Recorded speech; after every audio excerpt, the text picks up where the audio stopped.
Hi everyone, welcome to Tea Time. I am so excited to have you guys here with us. Right now we have Bart Stupak, and we are so excited to talk about Project 2025, kind of what this entails, what are the consequences of this agenda, and how it impacts, would it be overstated to say virtually everything? Every American, everything we know. This plan is so comprehensive. It's like it touches everything. But before we get into that, let's let our guest introduce himself. Bart, would you mind telling us a little bit about you? Sure, thanks.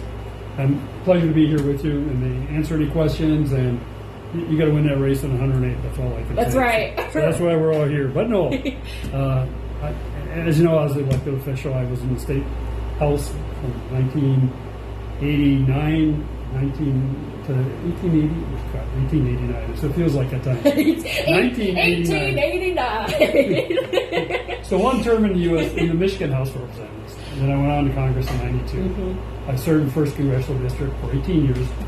Still the longest serving member of Congress from this district.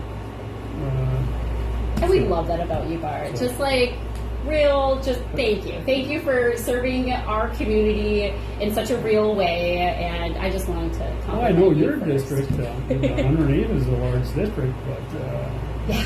1st Congressional District, because Republicans reapportioned me and sent me all the way down. I was at the Saginaw County line. Yes. Everything north.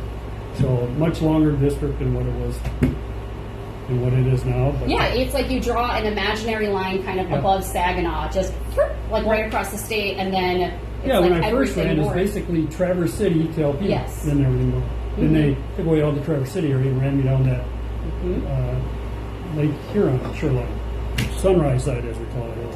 But anyways, more importantly, let's talk about issues and topics. 100%. I still stay involved in politics. I still follow the what's going on politically. Well, I feel like once you get involved, can you ever really get out? No. I still run for precinct delegate, and everyone out there, no matter where you're, Democrat, Republican, Independent, run for precinct delegate. That's the basic part of any Democratic party, any party at all. And I've done that for probably 50 years. Longer than I've been precinct delegates. So we always like to stay active. Absolutely, yes. And if you guys are out there and you are curious about how to get involved at any level of our democracy, one of the best ways that you can get connected is through your county parties. So if you are curious, shoot me a message, and I would love to get you in contact with some amazing people, and you can make Bart very proud and go for that precinct delegate. You go do that. But let's get rocking and rolling here. Okay, we're gonna use the very the very impressive Wheel of Topics. Okay, so on our Wheel of Topics, we of course have our audience question. There is a special category down here, and Bart, I'm going to reveal it now so you can start thinking about it. Granted, I hope it doesn't spin and land on it. Okay, this is top 5. Top 5. This is your personal top 5 problems or beefs with Project 2025. And there's a lot to pick from. Only 5. You gotta narrow it down to 5. I know, so that's our special category. Other than that, we're gonna be talking about economics, education, civil rights, bureaucracy, all of this kind of stuff. And then of course, the current situation where we see the GOP kind of backpedaling on Project 2025. And that's very recent. So we will talk about all of that, but let's see where we're going to start. All right. Let's do it. I didn't plan it. It is my favorite topic, education. Education. You're talking to a teacher, so I'm all about this topic.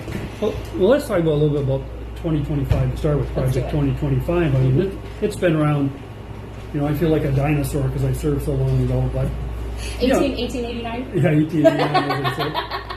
I just forget which century I was in, that's all. Right. I feel like I've traversed a couple of them. It's all right. You're going to bring that wealth of experience. That's really... But Project 2025 has really been around since about the 1980s. Yes. And a lot of it started under then President Reagan. And they tried to implement a lot of it. There was that conservative movement in 1980 that struck Jimmy Carter out of office. He was our president. And then went to, of course, the Reagan years. And then followed by George Yes. Herbert Walker Bush. And then 1992, that's when I got elected to Congress. We had then President Bill Clinton. So my first year in Congress, first term in Congress, I served with President Bill Clinton and all my time, all 8 years there. But anyways, in 1994, Gingrich took over. Newt Gingrich, a Republican from Georgia. Yes. And he came out with a thing called Contract with America. I always called it Contract on America. Because it really, and I called it throughout, even back in 93, 94, when we were 95, when we were arguing over it on the House floor, it just took away so many rights of people. And you said education. You know, they want to get rid of basically the Department of Education. That's always been the plan since 1995. And this is the moment where they came out and they said it explicitly. Like, it's the first line of Chapter 11, where they say the Department of Education should be eliminated. Well, Chapter 11, that's appropriate because that's a bankruptcy chapter.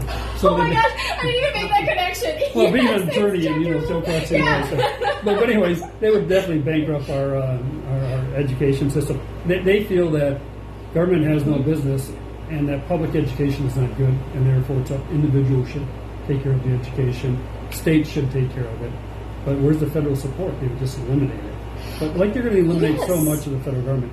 And, I have nothing against private schools, parochial schools, anything else. And the federal government does provide things like busing and meals programs, some of the reading programs. That's all federally funded, and they're allowed to access those funds. But if I want to send my child to a private school or a Catholic school or something, then I should pay for it. I can't expect the taxpayer to do that. Public education is great. There's nothing wrong with public education. I went through public education, went to public colleges. It's no complaints. I feel like there's so many people who look at our current state and they get frustrated because it's not exactly what they want. They get frustrated that it's imperfect, and then they're just like, okay, let's eliminate it. Let's get rid. Instead of trying to improve it. Like, where's the spirit of improving our current systems? Why does it always have to be this very extreme response? It's so frustrating. I agree with you. I mean, if you don't like a problem, you don't like an issue, you don't like things going on in the Democratic Party, get in there and change it. Yes, that's the whole point, right? Don't just sit there and complain about it. That's not going to do absolutely nothing. And when you get into education, I mean, public education is free in this country, and everybody has equal access. So if you they always say, well, just give me an opportunity. Here's the opportunity. It's public education. It's free. Yes. I mean, we pay our local taxes. I understand all that to support schools. But it's free. Everybody has access to it. We provide busing. There's no excuse not to go to school. There's no excuse not to get a good education. It's like with education, I think what freaks me out the most, and it's not just because right now I am a public education teacher. I have worked in charter schools. I love charter schools. They've been doing amazing work.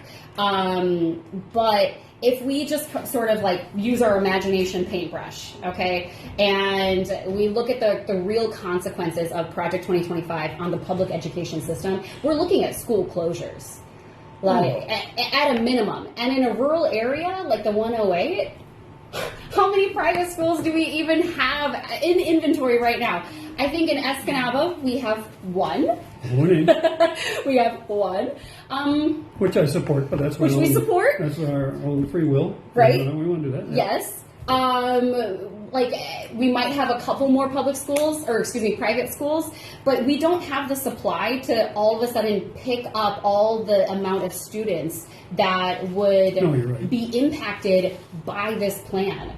It's absolutely, it seemed also very simplistic in its problem solving, because one of my things is, you're right, if we eliminate the Department of Education, then that department that handles billions of dollars, I think it's about $68 billion a year. Right. The solution is just, give it to the states. Give it to the states. It's no big deal. They'll just figure it out. Well, we talk about the inequity right now in education, whether and I don't mean to disparage it, but Alabama, Mississippi seem to be on the low end of the education spectrum. Michigan's on one too, yeah. And how much money do we spend per pupil is really, a lot of time, directly proportionate to the quality of the education being provided in your local area. And it's not that hard to make that connection, right? When we have larger budgets and we're investing more in education, you get higher returns. Yes. Invest. Invest. return, invest, return. It's pretty basic, and Well, yeah. Look at all the social ills, if you will, of society Right. falls on the poor teachers and the education system. You know, and so what's the answer? Well, eliminate it. I mean, where do we go? Where do we go? Are there such a thing as after-school programs anymore? Are there going to be that? And it'd be up to your local. You know what's interesting is what How much schools give to us, I don't think we understand and appreciate. How about all the high school sports? You remember the high sports? school sports. Oh, we just had the championship here on between two UP teams for the Little League up in Negaunee Yes. today. And, you know, where do you think those kids come from? Where do you think those coaches come from? That's just, you know. Exactly. When I see rural communities and like their needs, and then we look at something like Project 2025, it feels like it is just a real attack on our rural communities. The way that these policies would be enacted, we would never see any sort of benefit from it. I agree. Mm-hmm. I think it's more of an attack on democracy overall. I mean, you know, if you really read it, it's really quite frightening. I mean, if that's the things that concerns me, they want to consolidate more power in the executive branch, in other words, the president. And this is 2025, supposed to go into effect January 20th of 2025, when the new president, whoever he or she may be, because it's going to be a new president. They did specify conservative president. Oh, yeah. They really wanted to be, yes. It's not going to be Kamala Harris, we know that. No. I think she hopefully gets elected. Yes. But if she's elected, 2025 is out the window. And they're not going to mess with it. They won't even attempt it. Which, you know, if they were serious, if it was serious policy, they would say, okay, well, if it's not Donald Trump in January 2025, well, let's at least try to discuss ideas and find some common ground forward with a new president. Right. How can we still reach our goals with, but it's not. It's their way or the highway. Thank you so much for bringing that up. It's really, and they want to put more power in the president. So the president right now has too much power. I don't care who it is, he or she. The executive branch has expanded power significantly ever since, I would say, like, probably FDR and the New Deal. We really see sort of an explosion of executive power at that point, and it never really kind of peters down. Correct. Although it's been growing ever since then. Yeah. And even, you know, having been in the Congress and the U.S. representative, I prided my work on my committee work and knowing the issues, but the legislation comes out of committees now. It's all determined by the leadership, and then it really depends on what does the president think. And then they have to change everything to suit them. The legislation you developed in committee, which was good legislation, yes, by the time it gets done and through the president and everything, you don't recognize it. It's been stitched together. I'm a wonk. I'm a policy person. I love working on issues, but they keep changing on you all the time. And the final say, there's about 4 people that make the decision whether or not this legislation is going to pass. That's not the way our democracy is. Yes, I agree. Our whole system is this culmination of all of these diverse individuals building something together. Correct. You know, even when you started that sentence, you're like, in committee. Committee. It's a group of people. It's people coming together and then creating something. And I get really scared not like taking off my candidate hat for a second, like as a voter, as an American. 2025 freaks me out because I see that breakdown of federalism, that shift, removing power from our judicial and our legislative branches, and then funneling it towards the executive branch even more. Yeah, but going into a policy. Yes. Into a single conservative policy. Now, we're not. You know, if it's a conservative, nowadays would be a conservative liberal, I guess. Because conservative Republicans, like the Milliken Republicans, folks like that, even Romney, and they're all gone. Both sides have gone to extremes. And you know, even objective people have looked at this 2025, and they'll say, look, these are right-wing radical ideas. Mm-hmm. It's just amazing. It's amazing. So, all right, producer, should we spin the wheel? Spin the wheel! Spin the wheel. Okay. As much as I would love to talk Hamiltonian politics, let's give her a spin. Yes. Okay. Ready?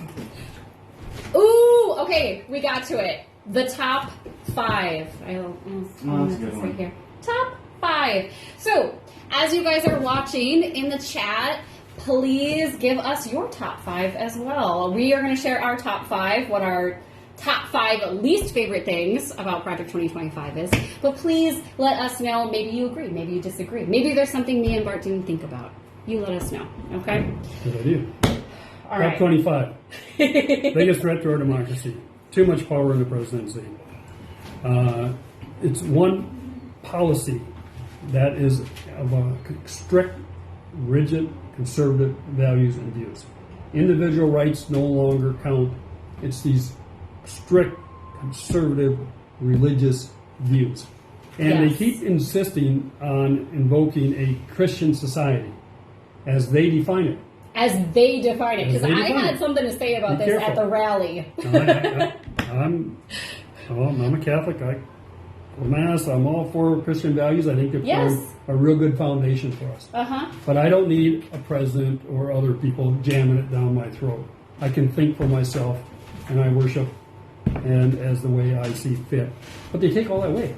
Yes. And, then they take away individual freedoms, affirmative action, women's rights. It just goes on and on and on. And go ahead. Your top 5. I can keep going, but what's your top 5? The top 5, well, it's hard to narrow it down. I completely agree. It's, for me, a lot of these are tough. Education is obviously going to be in my top 5. What also makes my top 5 is this very disturbing, rigid definition of what a family is. Oh, family is. Oh, it makes me so mad. It makes me so... Because I remember in 2015 when the Supreme Court legalized, same-sex marriage across the country. I was actually in Chicago. I was on a road trip back with some friends, and we were in this hotel room in Chicago. The next morning, we were going to be driving to Minnesota, and all the TVs were on. People started partying in the street. I was like, what is happening? I thought maybe, I don't know, someone famous was down in the street. No, people were that excited. They were so pumped. So it feels like generational success moment. It's something that the younger generation can be oh my gosh, remember when that happened? Wasn't it great? Wasn't it awesome? And it's a moment of pride as an American for me. Sure. So when I see Project 2025 and they're trying to move us back, I'm like, what? So that's definitely my top 5. I think the tax cuts for the wealthy, their economic policies, spit in the face of middle class America, and it boggles the mind on why their priorities are so focused on these large institutions and big businesses when they consistently try to reach out to the working class. Well, they talk about... It's frustrating. Back then when I was in Congress, they called it a flat tax, but now they're calling it a consumption tax or a national sales tax, they call it, or just a, 15, if you make so much money, it's 15%, so much more, it's 30%. Well, the problem is, a consumption tax like that, or national sales tax, whatever you want to call it, national tax, just a percentage of your income, not the IRS, which I don't have too much problem with that. We've debated those things in Congress. Yeah. And, and never moved forward. But what they're proposing, this flat tax or national sales tax, national consumption tax, whatever you want to call it, is very regressive. Let's on the define lower this. and middle class people. Yes. Let's take a moment. So a flat tax is a tax rate that would be applied equally to everyone across the board. So let's say it's 10%. Right. You can't, that's how they would kind of apply it regardless of income level. Correct. So if you're making $20,000 a year, the tax rate is 10%. If you're making $20 million a year, the tax rate is 10%, which on the surface seems like a fair situation until you actually think about like how far your dollar can go and the realities of that tax burden on someone who's making that lower income. I mean, that is in reality that is a it's regressive tax. It's a regressive tax. It's devastating. Yeah. And are the rich still going to have their tax deductions?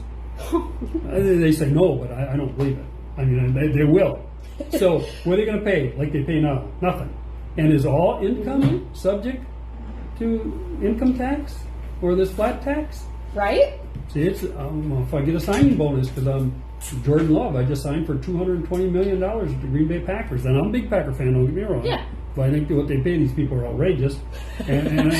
Same, okay? The athletes make a lot of money. And I'll tell you, he's not paying taxes on $220 million. I'm sorry. I don't care if it's a flat tax, a BAT tax, or what do you want, any kind of tax you want to call it.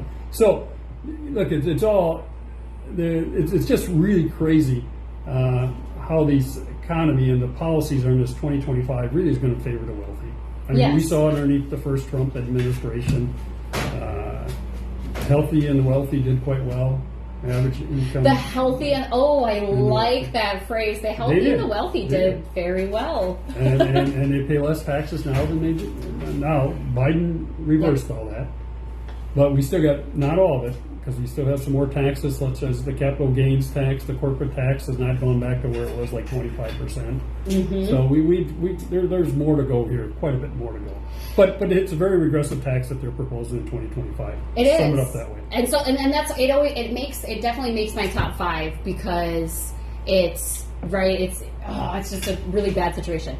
And then I think what else makes my top 5, because it is so devastating. I think I know this is actually a topic on our reel, so we can get into it, but the reclassifying of government employees and the potential for employee loss in the government. Well, career people who are civil servants, day in, day out. It doesn't matter who's sitting in the Oval Office, who's president. They're doing their job, right? The potential of losing our civil servant infrastructure. Well, it's at least 20,000 people. At least. That's more like some of the articles I've read about this, 40,000 protected civil service jobs. By protected, I mean they have a job, no matter who the president is. But suddenly they become political appointees. Yes. And the scary part about 2025, the Heritage Foundation, which really came up with this back in the 1980s, is already doing surveys and interviewing people to be one of these political appointees. They're going to replace the civil servant in the executive branch and much of the administration. And they have to sign a loyalty oath to Donald Trump. Yep. And that person will then be running whatever the department or the agency or whatever their job is. And basically it's, you will do what Donald Trump says, and I don't care if you have to skirt the law, break the law, or be lawless, but you're going to do it. And it's almost like a dictatorship. You got to, swear allegiance to the president, and we've seen this before with the Trump administration. But this is like a wholesale change in government. Nothing. I think in Project 2025 surprises. Nothing in there. I'm like, wow, I can't believe they went that far. Nothing surprises me, but I think it's terrifying when we think about the ultimate impact of what would happen to the country that we understand it as now. Well, they're getting resumes right now. Interviewing people right now. So they're interviewing people right now. Yes, January 20th, 2025. And, they want to replace the FBI. They want to replace the people in the Department of Justice. Yes, the Department of Justice would experience an entire reorganizing. The cabinet members would be acting. They wouldn't be secretary. They'd be acting secretary. Why is that? Because they're not subject to confirmation, Senate confirmation while they're acting. Therefore, they are Trump loyalists, and they don't have to go for the Senate confirmation. They can stay there forever and implement policies that no one agrees with. How do you stop 2025? Let's say, heaven forbid, Donald Trump gets reelected, or I shouldn't say reelected, elected again for a second time. You got to have a Congress, and at least a House and Senate, that's Yes. Democratic in order to defeat a blocker. I said this stuff's been around since 1981 under Reagan. Not that Reagan was involved with all this stuff, but he put forth a lot of this, and Newt Gingrich did, because the House and the Senate would not pass it. We still are a separation of powers. But if you replace civil servants, with political appointees, there is no balance of power then. They're going to do what you want. No, Congress it would can be pass the laws, completely changing. but it's up to the fundamentally president what our to country implement the is law. Organized, yes. And if he's going to implement it through political appointees, it's going to be disastrous for our country. Yeah, Where's our democracy? For our democracy, for the state of our country, absolutely. Spin that wheel. Spin it. See, we've been going all night on it. I know. Come on. And we're already at halfway through our time. Are we really? This is what happens every time we come on Tea Time. I'm always surprised. We've spun the wheel twice. So much to talk about. Well, remember, the Project 2025 is 920 pages long in the book called Mandate for Leadership. So it's 920 pages long, so we do have a few things to talk about. A lot of things to talk about. Theocracy. Yes. Theocracy. And this kind of leads us, we were just talking about sort of the culmination of Project 2025, the dismantling of our systems, a sort of shift from democracy. All power concentrated in one person, the president, and only provides the Theocracy. Yep. So, and they have to have a Christian values according to the way they define it. So I guess any other religion or belief would not be welcome in that administration or in this country. And you can see it in the vice president nomination of J.D. Vance.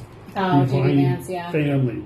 And in Project 2025, it has to be a Christian family, which has to be a man and a woman, and if they have kids, then they get extra benefits like yes, it's really like strange. Extra voting rights. Extra voting rights, he said. Yes, he actually said that. And of course, you get tax advantages. Yes.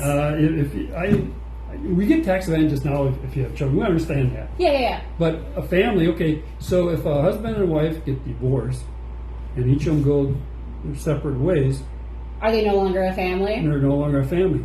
Do you get to use that for? I'm not looking for a tax write-off. I'm just saying. Right. What? It's still a family. How does this actually work in real life? So many of these talking points just sound really good in their heads or into a microphone, and then you try to implement it in real life, and oh, surprise, surprise, families look different. Families are diverse. What about grandparents raising children? Well, raising their grandkids. That's not a family, is it? That happens all the time. Right. No. You know, under Project 2025, you're right. They would not be considered a family. It's not a mother and a father. This is a grandmother and a grandfather, right? Same thing with extended family, aunts and uncles. Same thing like. So I'm an old person. I'm a dinosaur. My wife and I are still married. Been married 50 years. We're dinosaurs. So are we still family? Because our kids are gone. Your kids have left the nest. They have their own family. They have a real family. So do I anymore? Because my son. I don't know if you count anymore. I don't know under 2025. Why is J.D. Vance so, hyper focused on breeding? I don't get it.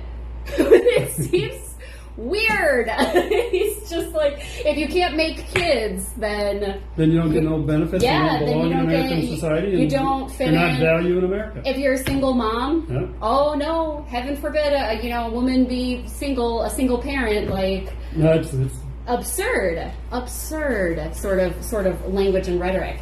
And so I think this kind of gets me the idea of America turning into a theocracy. Which, by the way, if I'm using a word, and this is the teacher moment in me, where I'm like, let's do a good definition. Theocracy. Don't you laugh at me, producer. He's laughing. I'm sorry, teacher moment. Teacher moment. Always gets me. So theocracy is a system of government that is ruled by a religious institution. Okay, could be whatever. And usually the head of that religious institution is also the head of the government. Not always, but usually. Theocracies around the world today, I think a really good one that we can kind of look, or not a good one, but a good example would be like the current government of Iran, I think, would be the best. Probably about the closest. Yeah, would be the best example. And Saudi Arabia to some extent. To some extent, right? He's not like the religious leader, but it's very. And we look at these countries and we say, "Oh my gosh, how can they operate? How do they do that?" But the far right, this group of Christian nationalists, that's exactly what they want. They just want their own flavor, They look at the Taliban and they say, "Oh, they're so backward and they're so wrong and they're so vicious," and then they do the exact same thing but with a Christian perspective. And I totally disagree with them being true Christians, because you can't disregard your own holy book and still claim the moral high ground. You can't. Right. You're Catholic. I'm Methodist. Like, I was raised in the church, and there's nothing in the Bible that I read that would justify, this Project 2025 plan. It goes completely against what the Holy Book actually says. Yes. Well, and theocracy. I mean, so, are they going to start telling us now certain prayers we have to say every day? Right? And because Catholics and Protestants, we have different prayers. We have different prayers. We do have different prayers. So who's going to have the ultimate say? Oh yeah, they can't tell me how to pray or who to pray to. That's just what. It goes against being an American, right? We say freedom of religion, and then we have this kind of garbage. Just I hope our listeners and viewers look at this Project 2025 and look at some wherever you can find. I mean, you can see both sides of it, but even Republicans have come out against Project 2025. They just think it's gone too extreme, too far, too extreme. I mean, Democrats and Republicans oppose it. They do. They do. And it's really interesting. I mean, it's with your show and these other shows are talking, and people talking more about Project 2025. You see the head guy, the director of Project 2025, just resigned in the last 24 hours. Yes, he did. There's so much. I'm so glad you brought this up, because we were gonna. I mean, we're not two extreme Democrats here. No, but I mean, when even has to get forced out because people are starting to look at this and saying, "What are you doing to our country?" You're These off your rocker. Contrary to the values you espouse. And you want to redefine family. You want to put in, you said, a theocracy. You take away Department of Education, civil rights, individual rights, women's rights. I mean, that's all. I'm glad people are paying attention. Yes. I'm glad pressure is starting to mount that this is not America, this is Project 2025. It's not a democracy. And please, folks, take a look at it. And if you have questions, get over to Christiana. Yes, but please. First, you got to vote for a 108th state representative in November so we can do something. Because you need someone to block this stuff. Yes. We have Governor Whitmer, and the Democrats are doing quite well in Michigan. They could flip in the next election. So, split government, I always thought you get more done when you had Democrat president, Democrat Congress. We got a lot done. But a split government isn't bad. It serves as a checks and balance. So, it's been a while since we've had a Democrat in the 108th, and about the time we get one back in there, I agree. And be a blocker. Yes, 100%. And not that you're going to agree everything with what the Democrats do all the time. You can't. You're going to listen to your voters. But we've got to take a look at this and make up our own mind and vote for the candidates. And you do a great job. You do a great job. I appreciate that so much. Yeah, I'm just going to turn our wheel, because I feel like you started talking about the backpedaling that we have seen, because you're right. People have started learning more about this agenda, and by, anyone with any kind of sense is looking at it and saying, this is not, the path forward. But out of curiosity, so I spend a lot of time online because I'm a millennial and I am addicted to my smartphone. So I'm trying to be better. But and you have 3 kids. And I have 3 kids, so I'm always online. So you got a family, according to J.D. Vance. That's great. I do. I meet the qualification. As long as you have a husband. Yeah. As long as Gary puts up with me. As long as a producer. We call him husband, not producer. We're okay. He would hate our cats, though. Yeah, okay. He would. We are a cat lady. And he might love our cats.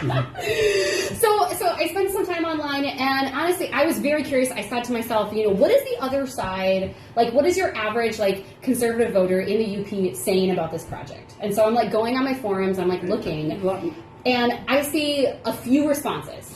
The first was, one, Project 2025 isn't real. I've seen that one, which it is real. Unfortunately, can be confirmed very much real. The second response that I saw a lot of was that, Trump doesn't endorse it. Well, he does. He even calls it Agenda 47. Yes. Look, I'm not on social media, and this will probably be the first time I was ever on social media where I've willingly participated in social media, because I just think we lose things. But I've talked with See, guys, folks I'm a negotiator. That's why you got to send me to Lansing. I negotiated. and a lot of my friends are conservative Republicans. They don't know much about it, and a little bit they've heard they didn't like, and they say, well, that's not going to happen. Well, I'll tell you, it's with all due respect to Trump, it's just his way or the highway, and yes. If he gets elected, that's the way it's going to be. This is a blueprint for a person who's willing to accept that sure, I'll do that, and just charges ahead. And like can we be shop, honest about where the Supreme Court is right now? When we talk about checks and balances in our government system, with the current court, and as it's made up with such a dominant, conservative lean to it, I don't think it's unreasonable that what you're saying is true, that Trump will be able to implement this kind of stuff without any sort of pushback. He's got to have a blocker, and the blocker's got to be the Democrats. And if he gets elected president, it's going to have to be Democrats. But getting back to my friends, and many of my friends are Republicans, and I love them dearly. But it's just they're not paying attention to it yet. And as we get closer to the election, hopefully they will, and look at this. So when Donald Trump says, well, I'm not for that. Well, yeah, this is called Agenda 47. He's closely put this together. Oh, yes. With the Heritage Foundation. And there's so many meetings where they talked about it. There's so many meetings. No one was paying attention to him 3 years ago when he's talking all about it and putting it all together. But now the presidential race on, now he's trying to backpedal from it. But this is his markings all over. He's endorsed it. He's embraced it. He's raised money for it. They're the writers, over half of the writers for Project 2025, they worked for Trump. Well, the top 3 people in Project 2025 were all Trump.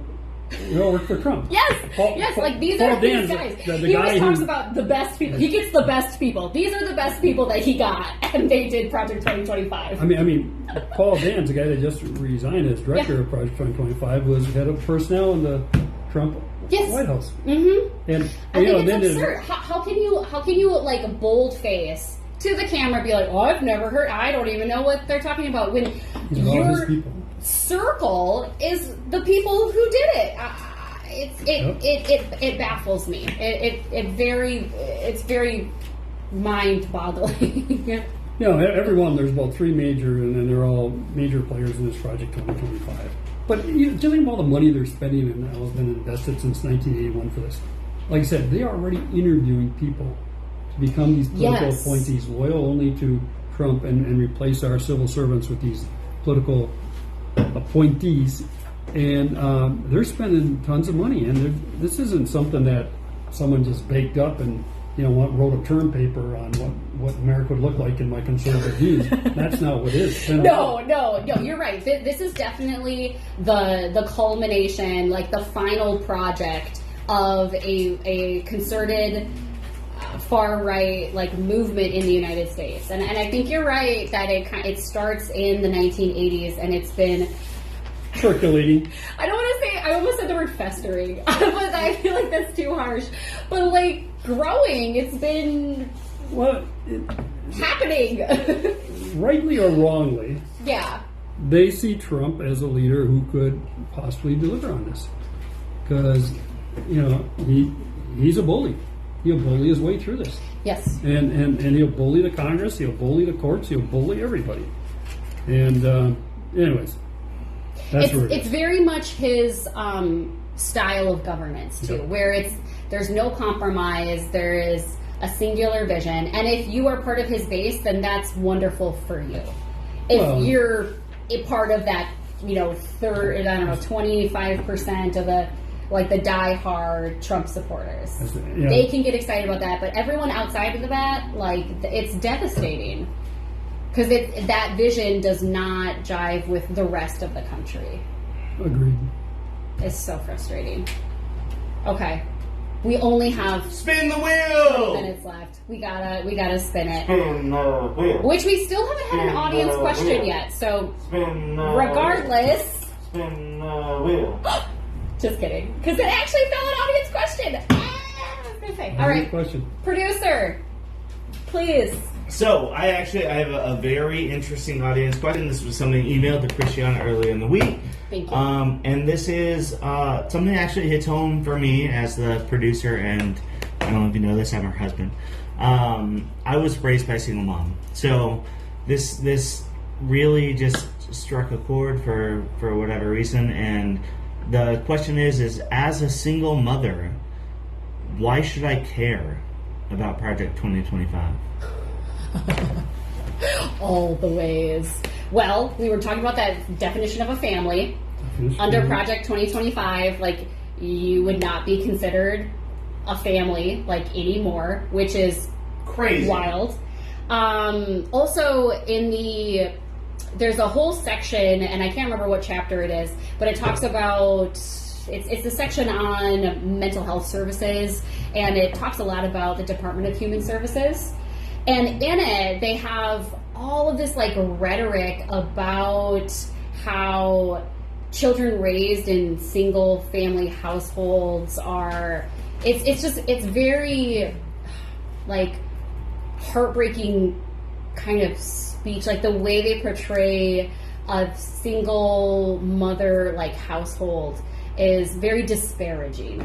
That's the word I'm looking for. Well, let's bring it right home. Yeah. If you're a single parent. So, drastic cuts in Medicare and Medicaid. Yep. You're no longer a family underneath their definition. Yes. Your right to vote, you have less of a right to vote according to J.D. Vance than a full family. The income tax the flat tax is going to hurt you. Any helping hand Head Start would be eliminated. Head Start's eliminated. So if you're trying to put your kid into Head Start, Start, Department of Education, after school programs, go right down the list, and Obamacare. So if you can't, your employer doesn't offer insurance, you can always go online and get the Affordable Care Act, Obamacare. That'd be eliminated. And how about they would eliminate the fact that Medicare can negotiate lower drug prices like we just saw, especially for asthma sufferers. So if you're a single mom, you got an asthma sufferer, you're going to start paying very common ailment, especially in kids, right? But everybody in their life once in a while probably needs a little helping hand. Yes.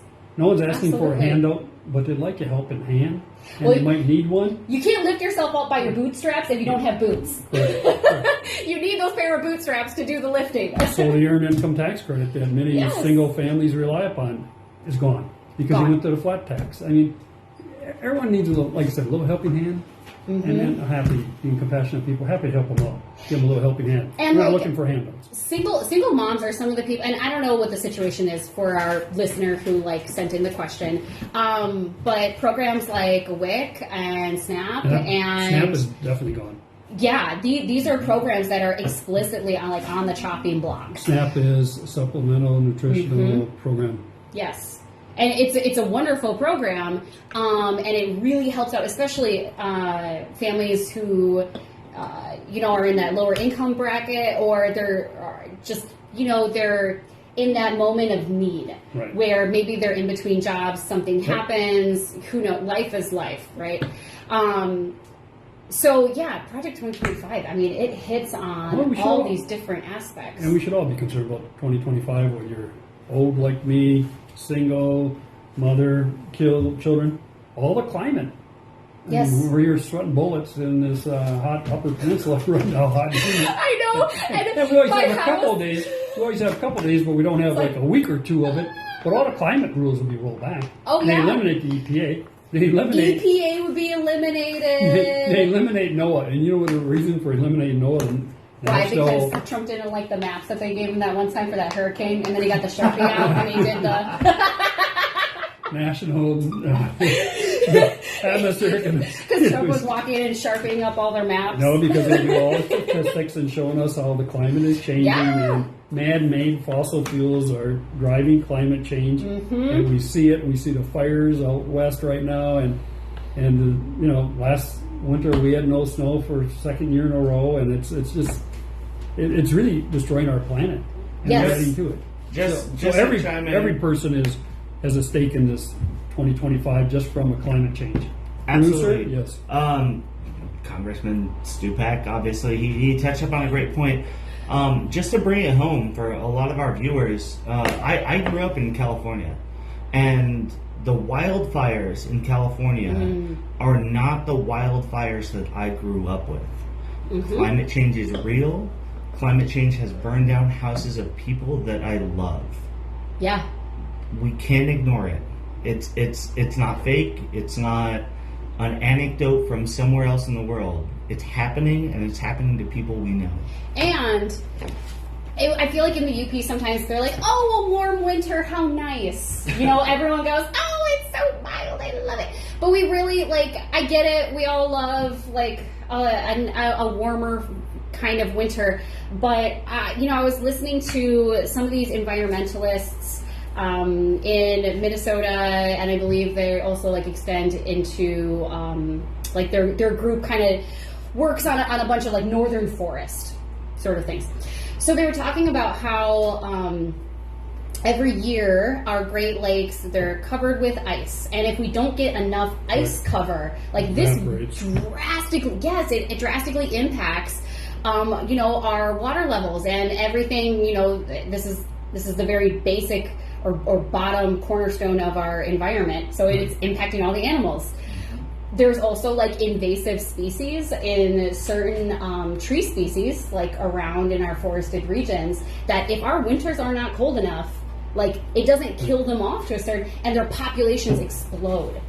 And you know, if we can't get if we can't get a grip on this, we could see our forests change in a very dramatic way. Absolutely. And forest products is a big driver of our economy up here in northern Michigan. Yes, our lumber industries are incredibly important. Our winter sports activities are incredibly important. Sure.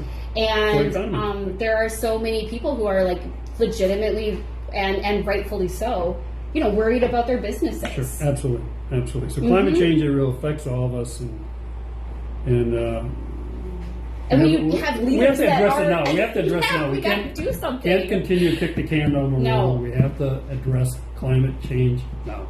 And Project 2025 would stop federal grants going to even activists, like advocacy groups. Well, they it would no stop longer the money going to these kind of groups, like even grassroots politics, like that kind of stuff would be defunded as well. They won't, and they criticize them. They won't hire scientists anymore. Nope. All these decisions are being made by politicians, not scientists. And they say, well, the world's just going through a warming trend. Well, it's been a long warming trend, a couple hundred years, and it's not going down; it keeps going up. It's destroying planet Earth as we know it. We can't wait while people's livelihoods are being, decimated, and the environment is becoming, And see, that's part of Project 2020. A Christian value is always taking care of our environment and the world in which we live. Right? If you truly believe it, right? If you truly believe that God created the earth, you should have some sort of, mandate kind of on your heart as a Christian to take care of God's creation. Yeah. The environment and natural resources, protecting Mother Earth, and we're destroying it, and it's like, well, it's okay, but that's just opposite of what our Christian values teach us. Very opposite. It boggles the mind, and I know I always tend to laugh because I'm an optimistic person and I'm a little bubbly, but sometimes I have to laugh or I'll cry. It's like, but it is incredibly frustrating. All right, we only have 10 minutes left. Okay. 8 minutes.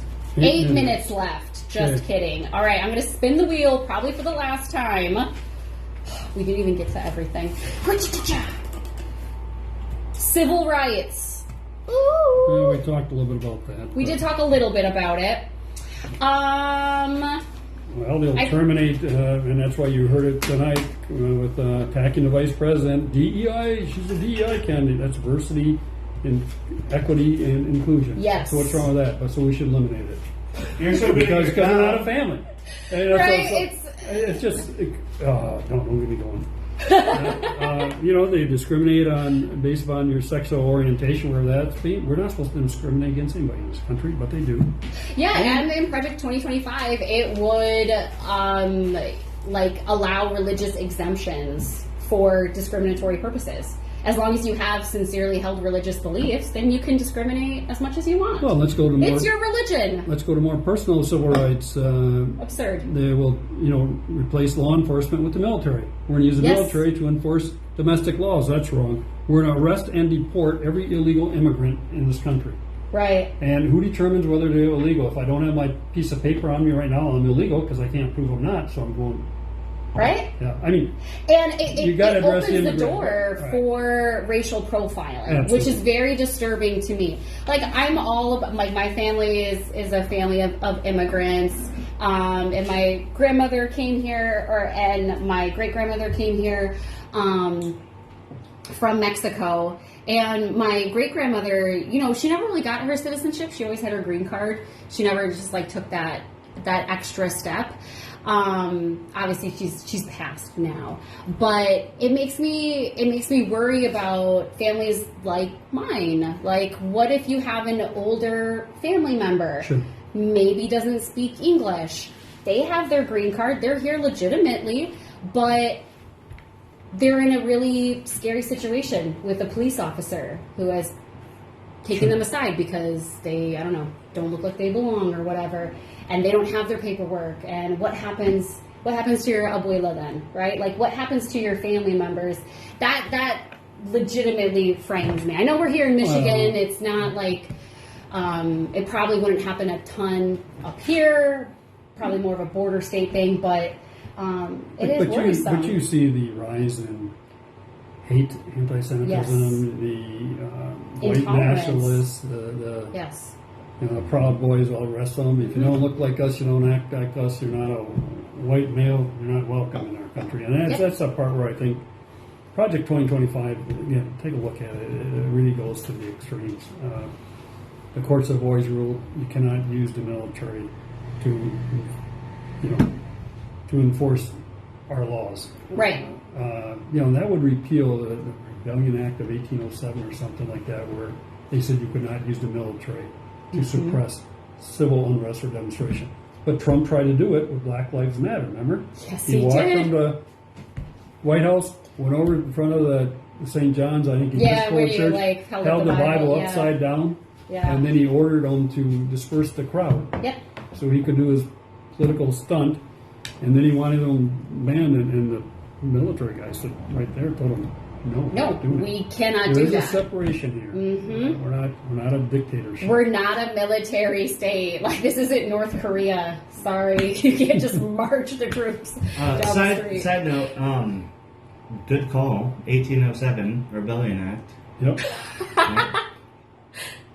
Yep. Told you I was wrong. I like that. No, that was great. Yeah. I'm impressed. I thought the producer was going to tell us that we were out of time. No, I married a history teacher. It's not often I'm impressed by dates, but nailed it. I have a very good memory for dates. I've never impressed you with me. No, and you impressed me. Knowledge of pulling dates out of the air. Christiana, you impress me daily, but it's not often that someone comes into our house. Right. And impresses me with a date. Okay, but speaking of dates, we got a date coming up here next Tuesday. You have your primary. Yes, although I do not have an opponent. But still, they got to go out and vote. Still primary, please. Protect our civil rights, go out and vote. That is a right go we out have, and as vote. all Americans do. And then, of course, November. So important that everyone is out and registered and going to the polls. I love this. We had, like I said, a rally in Marquette against Project 2025, and I think it was Jen Hill who said it. I love when she said, she goes, take 2 friends, like find 2 buddies and like link arms and go to the polls together. And I was like, that's brilliant and simple and easy to remember. So I'm going to tell you guys to do it too. Grab 2 friends, go to the polls, and make sure that you exercise your democratic right. I mean, it's so important and we love it. And okay, we're getting the wrap up here. Thank you everyone for tuning in and watching. Thank you, Bart, for coming to my house, sitting in my living room, drinking tea, talking Project 2025 with me, and of course bringing your experience and knowledge. It's much appreciated. I enjoyed my time here. It wasn't too much on social media. He survived it. Well, I'm ready to get something a little stronger than this tea. All right, everyone. Have a great night. Bye.